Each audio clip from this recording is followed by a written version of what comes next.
Hello guys, welcome to this video. So in this video I'm going to teach you how to enable dark mode on Play Store. So you can see I'm on my Play Store.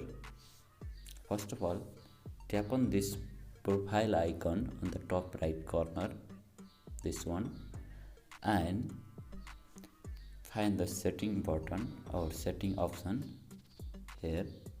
And first of all, you have to make sure that you have your up-to-date Play Store on your phone. It doesn't matter either which phone you are using, but you have to have up-to-date Play Store. So to find this, tap on this about section and Play Store version, this section. And if you don't have up-to-date Play Store, make sure first of all you update your Play Store.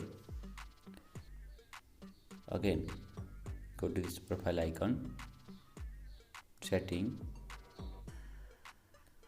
and now you have to tap on this general and theme, and you have this option light, dark, light. If you do this one, if you need dark, this one. This is how you enable dark mode on Play Store. I hope you find this video helpful. If you do, subscribe to my channel. We'll meet on next video. Thank you. Have a good day ahead.